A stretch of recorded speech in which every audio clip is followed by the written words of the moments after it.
Okay, well, this painting is called Hand, and it's a representation of Black Lives Matter because there's a pose with Black Power symbol, which is the hand movement.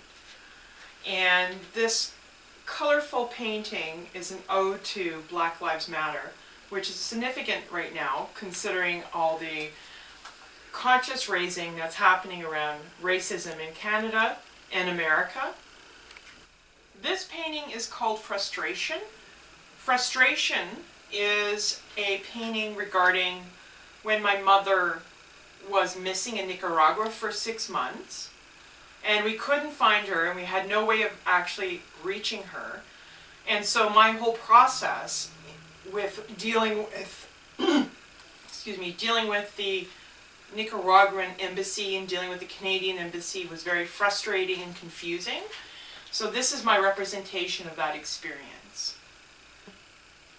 This painting is called Vagina, and it's about the energy, fluidity, mysteriousness of a vagina. And you see in the different colors, in the motion of the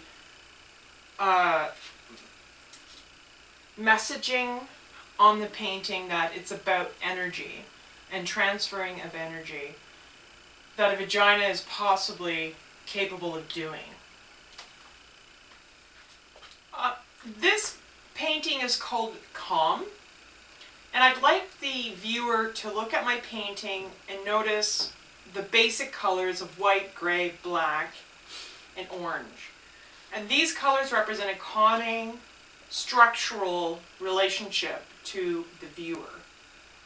And I would like the audience or viewer to look at this piece and feel calm within a structure and know that they have agency within structure. They have a social agency. They have empowerment within structures as well as oppression in structures, but there is still agency within structures. This painting is called Railroad. I painted this painting while the protest was happening in Canada before COVID-19 happened with the Aboriginal land rights of the hereditary chiefs in British Columbia. And this is my take on a symbol that you may or may not see when you're taking a train. Because with the protests, they shut down, that is, protesters shut down the railroad system in Canada. And it was my interpretation of that experience for me, watching protesters, supporting protesters for Aboriginal land rights.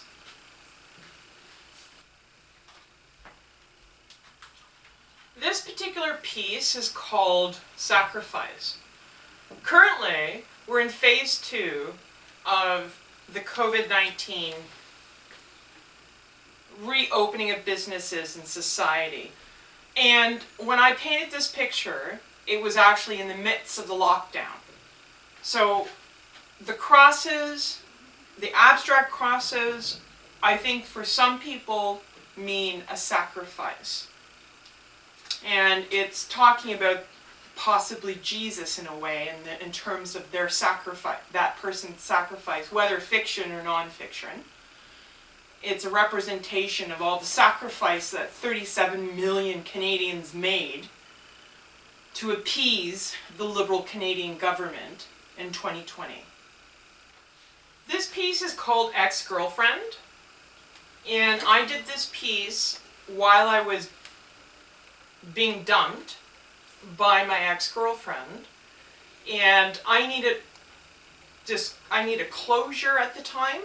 And I felt it very uncomfortable actually of doing a self-portrait of her, but I decided to do it anyways because it resolved my feelings towards her, and it resolved the issue because I was under a misunderstanding about my relationship with her, and that's why when you, in the piece you can see that there's plainly a why, meaning like, why did you break up with me?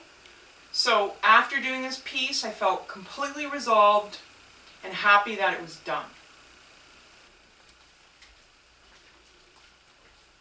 This piece is called Psychedelic, and this is a representation of the 1960s and 70s movements, whether that was the civil rights movement, the women's movement, the gay liberation movement.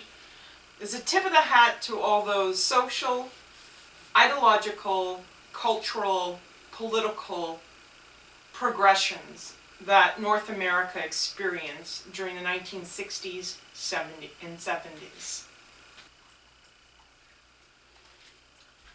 This piece is called The Rose, and people who are lesbian and gay and trans and pansexual and bisexual can remember The Rose, which was on Parliament in Winchester in the 1980s and 90s, which was a lesbian bar that existed in Toronto. During that time, I attended it, and this is my ode to The Rose, because currently in Toronto, in 2020, there isn't any lesbian bars that lesbians can attend to and experience lesbian aesthetic, lesbian culture, lesbians, period. So if you have any money and you're interested in investing in a culture, a community, a society, then please decide on opening a lesbian bar in Toronto in 2020. This painting is a representation of transgenderism. As you can see, on the top of the painting, there's different colors, circles, and structures that I think represent the various genders that people perform in our society. There isn't just two genders. There are several genders that exist, and people perform those genders or not based on their experience, their personal experience, their political affiliation, and their cultural, ethnic, and religious backgrounds. So there's a vagina, and beside it there's energy. And energy and vaginas and the interpretation of gender is all one in part. This is a painting I did. It's called Fear, and it's about my experience with an ex-fiancé that I was fearful that was going to break up with me, that ended up breaking up with me and calling off the engagement. But it was my understanding of fear and how that made me feel. So the choice of colors, the random nature of the painting in terms of the positioning of the brushstroke is all over the place, because that's how I felt at that time. That was my experience. And many people feel that it's a very silly, kind of friendly painting, but for me that represented fear.